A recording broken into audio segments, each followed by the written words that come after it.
Hi everybody, it's Amy. I want to talk about the mixed media materials and some of the processes for this mixed media painting. So basically I have my supplies set out right here. You're going to need paints and brushes. You might need some special things that were in your container. Like there's some nice paper I put in there, but I had a sheet or two of this. There's some straws. I know I'm going to use some straws in mine.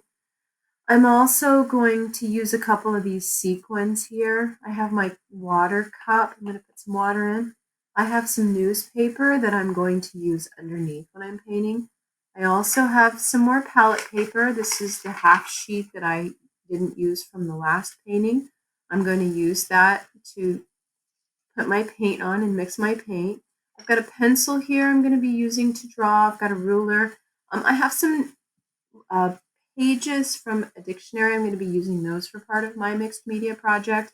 And of course, I have my planning. So my sketchbook and my painting knife. And I think that's about it. Oh, and a towel off camera here just for cleaning my brush. So I'm ready. I've got my materials gathered. As you work through your project, you'll find that you need materials. For example, I might need scissors because I might need it to cut out shapes and things. So get your materials ready, but please base it on your sketchbook images that you planned.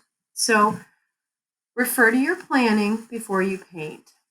Clear up all your materials, get your planning out, and take a good look at what you've planned. I'm going to take a good look at my planning next. Okay, let's take a look at my planning. So it's kind of messy, but it makes sense to me. So just keep in mind that your planning really does need to make sense to you. You need to use it to get to the next stage, which is putting this onto your large canvas. Okay, this is the canvas you're going to be using. It's 10 by 14. You can build it on this canvas, paint on this canvas, make it go off the canvas, whatever you want. But just know that whatever you're planning here, keep in mind it's going to go in this. If you really want to put it on something else, that's okay. Just talk to me or let me know when you're planning, and then you can use this for another project. But it's probably easier for you to have a nice surface of a canvas that's gessoed, which is a white coating on it, and ready to go. So let's take a look at my planning here. What I have is a mess of my ideas. So I've labeled what it is. I should probably put the date on here. It's the 21st or something like that. So I like to date my work so I know what I did when. The themes for the project are listed here, and I've checked off the ones that I'm going to be exploring. I have my first planning here. I have like this tree idea with these words coming off of here that I'm going to be cutting out of my dictionary pages. And then I have this eye that I might use for one of my, I've cut this out ahead of time. I want to use this for something, so I'm setting it like off site here. And it might be down in here, I'm not sure. It's okay, as long as you know like that's an eye. So this one is about ideas. I'm going to make a collage of ideas. That's my theme. For this one here, I have a theme about being an outsider and everyone telling you to get over it. I've kind of had that my whole life. Never really been a part of anything. I just kind of do my own thing. And it's hard sometimes. Sometimes it's nice. Sometimes it's not. So I think that one might be one I might do. I'm not sure. But I have like the circle of, oh, everything's so great, everything. And then everyone else who's like an outsider separated here. That's my idea. And that one's emotion and measuring. And I'm going to think about like, where have I been, lived, worked, existed in my life where I've been an outsider, and how many times has that happened to me, and how does it make me feel? And I might measure like the distance between these two things are, every, or maybe I'll, you know what, maybe I'll see, this is how talking about your art with other people or just out loud helps. Maybe I'll have a scale here, and then each one will be like 5 years of my life. Oh, I'm not that old. How about 2 years? 2, 4, 6, 8, 10, and so on. And so maybe for each time where I felt like I'm an outsider, I'll just have like a dot, and maybe I'll graph it or something. Or maybe I'll put that this way. Maybe it'll be something where I can see it growing over time. Oh, I like that better. Okay. So talking about your work out loud to yourself totally works. And then this one is an idea I had with this eye. to create something about observation and identity. I really like this one too. I got so many good ideas. Oh my gosh. Anyway, this could be a whole set of works that I create. I've actually been thinking about this for quite a long time, so I might focus on maybe 3 pieces for myself. You only have to do one. But this is like an eye, and I have these like lines of like, you know how you get red eye? I was thinking about red eye coming in through here, and maybe words about observing things up here and words about identity below and how they come together and they give you like red eyes because you get so tired because it is exhausting. So those are my ideas. That's my explanation. And you can see I have other ideas here. And I'm ready to think about it for a day or two. And then I'm going to go and start working on my painting. Okay, so I have added color to my planning and I've chosen my colors. I've put my color scheme here. We did this before with our previous project. And if you didn't, well, now you can give it a go. I've decided to do my background in brown. I'm also going to do part of the eye in brown. I have green, and I'm going to be using green and brown kind of like in the background. I forgot to add that in. See, I forget things and I remember later on. So it's kind of going to be a green-brown background. I have brown straight out of the tube, but green you have to mix. So I'll be doing that. I'm going to be using some black for outlining in the eye and some lettering I'm going to do. Then I have red, and the red is going to be the red part of the eye. I'll probably paint a little white in there too. And then I have a tiny bit of blue in the eye and a little bit of blue over the eye. And then I'm going to save yellow for maybe some little highlights, maybe a little bit here or maybe highlighting some parts around here where I have words. I also changed, I'm going to have, let's see, observation or observing at the bottom and then identity at the top. I switched those around. So there's my plan. Now I'm ready to go to my canvas. Okay, I want you to think about your background first. If your background and everything needs to be painted, you need to get your paints out, mix your paints, whatever you need to do. You want to paint your whole canvas that basic color. Some people may have a collage and you might be collaging and putting things in as your background. Then you're going to be drawing something on top and painting on top. But I know for mine, I'm going to be drawing the eye with pencil first because I don't want to paint the white part of the eye yet. I want to leave that open. So I'm going to draw the eye. After I draw the eye, I'm going to go ahead and paint everything here and everything here with the brown and the green. So I'm going to do that next. All right, so I changed my mind, and that is totally fine. I just want you to know that what you plan and what you think about is going to change. I walked away, I did some other things, I thought about it, and I came back and I thought, I really do want to use this collage eye because it looks pretty good. It looks better than what I'm going to, it looks cool because it's kind of pixelated. If I hold this up to the camera, you can see that it's quite pixelated.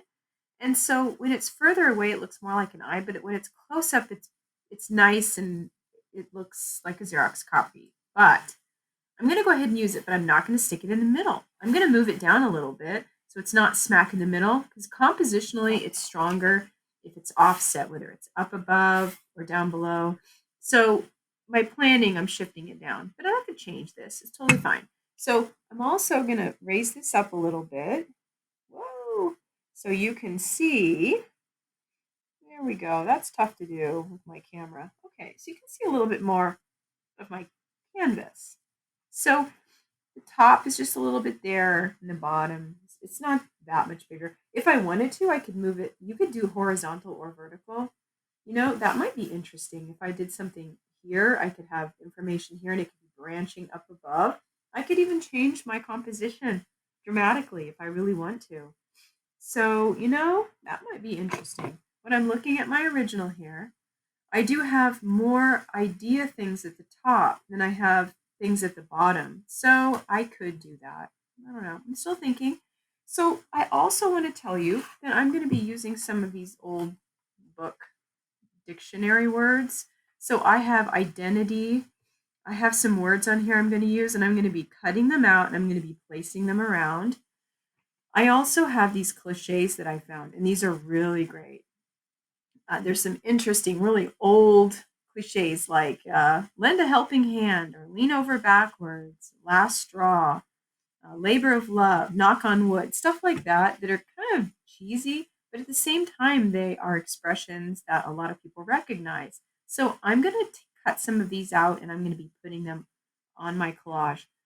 But what I know next is I know I'm going to cut these out. I'm going to place them here first. I'm not going to glue them. I'm going to place them and see what I've got. Then I'm going to remove them and I'm going to paint my whole background now because I'm not drawing this. I'm actually adding this on.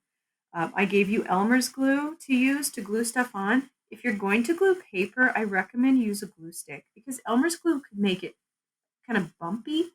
So use a glue stick if you have one. But if you don't have anything, you can use the Elmer's glue. It doesn't really matter because you're going to be painting, along with it using other mixed media. Okay, so I'm going to go ahead and get my materials out for painting next. All right, so my idea changed again. So as I'm exploring ideas and reading and thinking, I changed it. And yeah, here we go again. So I decided that I'm not going to paint yet. I need to map it out more. So I found some words and I have my eye here. I have some things at the bottom. I'm going to really think about what my composition needs to be. So sketch out your ideas, cut things out, and then add those things, and then add paint when you're ready. Okay. Okay, now your choice materials that you're adding to this are going to make it mixed media. Like, let's say that you have sequins. I was actually trying to find, here it is. This little sequin here, I was going to attach like there on the eye to make it look like it's glimmering. And then I have some of these little sequins that I might glue on to add some emphasis. I'll be painting over them. And there's a couple of other ones I have. I don't know where I put them. And then some of you have little beads and things. Like I had this one, I wanted to be like a Z. And I wanted to find a couple of more Z's, kind of like sleeping, Z, Z, Z, Z. But anyway, I'm not sure. So I've got those. So any materials you add are going to make it mixed media. I originally had this idea to cut some of these straw pieces. Now, don't use too many of these straws because these are for a sculpture project that I hope we get to in the semester. We'll see. You use some if you want to. But my idea was I was going to cut these and make a little box. It's funny because at first I thought about cutting them to make these like fake eyelashes and making those the zigzag things, which I still could do, but then I have to paint them separately and bend them, because originally I thought, well, if I cut these then or tear them, by the way, you can tear them or you can flatten them. You can use them however you want. But my idea was to flatten them with the scissors and then curl them. I didn't know if they were going to, oh yeah, they do. They do kind of curl like eyelashes. See that? That's kind of what my thought was. Those are kind of long eyelashes. Anyway, so I would make those first, get everything ready to go. Think about what other materials I want to use. Remember, you still have this really nice paper I gave everybody. It's double-sided. Everybody has a different design. I like the circles on this one, so I might be cutting these out and adding them, but I might put them on after I paint. I haven't decided yet. I'm still thinking. Okay, so remember, you also have blue tape. If you want to have like a perfectly straight line, get that tape out, put that down, do your painting, get your lines in there if you want straight lines. So don't forget about that. That's why we did the painting with tape first. Okay, so I'm going to move to the next part. Okay, so I cut out the little circles. I made those straws flat and made them curl. I have all my pieces ready from the bottom to the top. They're not glued on, but now I'm ready to do the background painting. And then I'm going to add all the stuff on top. I'm going to glue it on. And then I'm going to do the details at the end. Now, I know before I add on any of these little pieces, I'm going to check them to make sure that they're cut the way I want. So do your very important details last. And sometimes our details are Sharpie. So I gave everybody first semester has a Sharpie. I don't know if second semester does. If you have a Sharpie at home or marker, whatever, just use whatever. So if you need a Sharpie and you don't have one at home, please let me know and I'll make sure that you can get one if you need one. Okay, so I haven't painted yet. I've just laid mine out, but I do want to talk about being overwhelmed. So sometimes when we start an artwork, it feels like a little bit too much and you have to step away from it. So it's important that if you become tired or overwhelmed, please leave your work, take a break before returning to your work. Sometimes it can give you a fresh perspective on your ideas if you do take a break and think about it just a little bit before you actually dive into the painting part, because the paints are permanent. You can paint over paint, but once you start painting, you really need to have this idea set out ahead of time. But if you want to just go for it, just go for it. So, another thing I want to talk about is making sure that you have a space to work. It's super important that you are able to leave your work at least for a little while someplace, or you have some plastic bags to store your pieces in. I have a plastic bag here to store my pieces in that I've cut out. You can make a folder with the paper that I gave you. You can put it in the Ziploc bag that I gave you, whatever you want to use, it's totally fine. But please make sure that you have a place to work where nobody's going to be bothering your artwork and your materials, and it's a safe space. If you need help with making a safe space for yourself to work, please let me know and we can talk about what you can do to create a portable space. I can also lend you some large wooden boards from Big Picture that you could use at your house to have all your work on. Mine's on a table, but if you imagine this is one big board and everything's on it, that would work. Okay, so let me know if you need help. All right, so it's really important that you keep your space clean. Make sure you're not painting on someone's really nice table. Put some newspapers down, uh, tape papers down, whatever you need. You've got tape, I've given you all the materials you need. If you need paper to work on, you don't have any at home, just use the paper I've given you. If you use all of it, you're not going to have it for your other projects. So make sure if you need more, let me know. I have plenty of extra paper, a Big Picture I can have you come pick up. Also, when you are ready to paint, which I'm almost ready, use that palette paper and get your edges taped down. You don't have to use the whole big piece of tape, just a little bit's fine. Have that ready to go. Have all of your supplies done and ready. And please wear old clothes or an apron when you're painting because the paints don't come out of your clothes very well. Okay, so remember that your painting's going to change as you're working through it, and it's okay. Don't feel like this has to be some perfect work of art because it doesn't. It's just an expression of your ideas and your planning and measuring expression, emotion, personal history, culture, materials. That's what you're exploring. There's no wrong answers here, okay? So enjoy the painting process, enjoy the planning process. If you feel a little bit lost about what you're going to be doing, have a conversation with me, okay? Set up a Teams meeting with me and we'll chat about your ideas or meet with a friend and just talk through it. You know, if there's someone in your family you go for walks with, have a chat. Show them what you're working on. Store your stuff in a safe place. I have this little drawer I'm going to put it in. I'm going to tuck it in this little thing I have.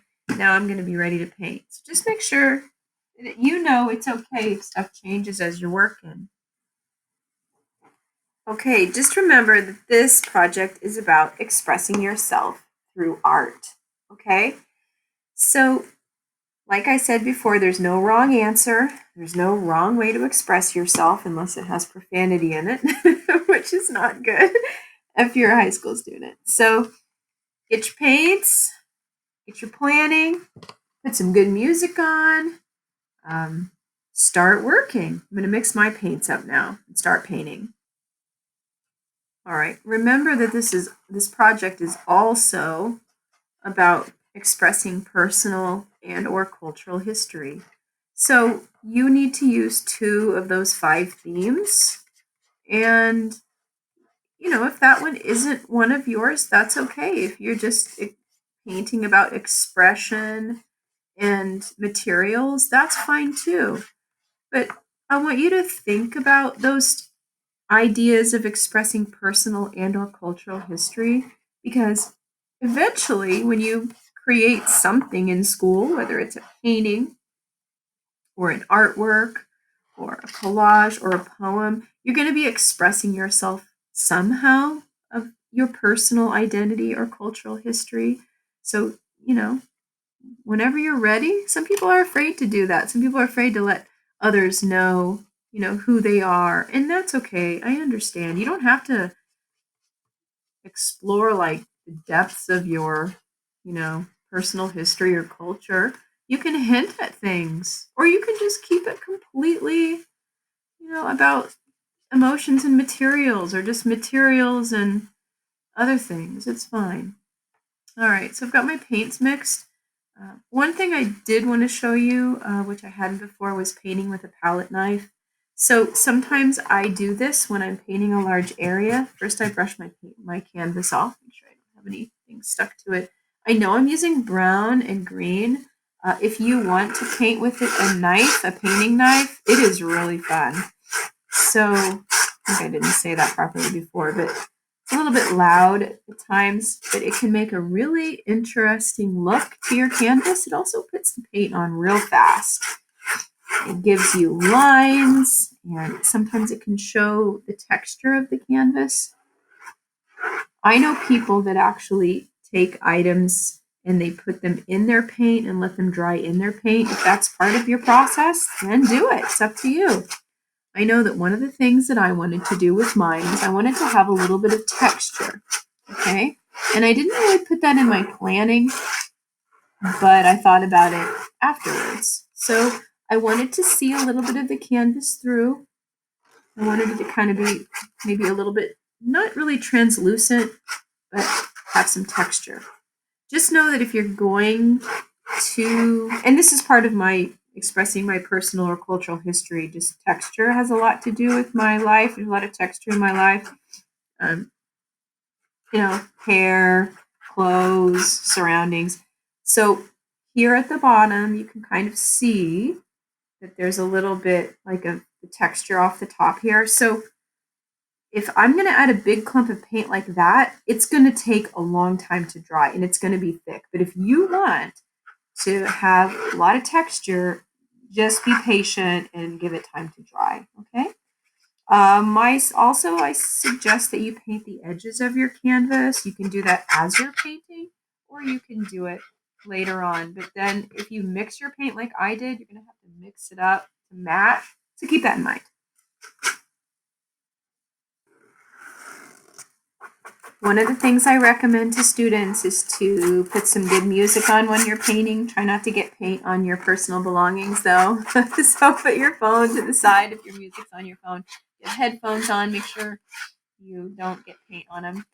And enjoy yourself while you're painting. That's important that you enjoy the process. All right, so I'm still painting. I'm just kind of painting while I'm talking about the process of this. But when you are all finished with this project, which you're gonna need a lot of time. You're probably gonna need about 2 weeks of class. We'll have some just pure work days. When you're finished, though, make sure you take a really great photograph of your work so we can see it. I want to be able to see a clear image of your work. I don't want it to be muddled up. I want it to be nice and clean. Clean the edges up, crop it, whatever you need to do. Also, when you are working on your painting, make sure that you don't overdo it. Sometimes you can overdo it and it's just too much. So when you feel like you're done, just stop, okay? Like I'm to the point where I'm like, I think I've overdone it down here because I'm talking while I'm working. Okay, like what I said before, when you are done, take a great photograph of your work to share. Don't forget to write your artist statement, and then there'll be a flip grid at the very end. It's due after your painting is turned in, after your artist statement is written. And the best part about your planning is that if you've planned your work and all of your information is in your sketchbook or on a piece of paper or OneNote, wherever, you've got all that information right there, and that'll help you to create a really great artist statement that you can read for your Flipgrid and show your work. Okay, so I'll be making a few other videos of just progress videos of my painting as I'm going through. So good luck. I cannot wait to see you working and what you're working on, and enjoy the project.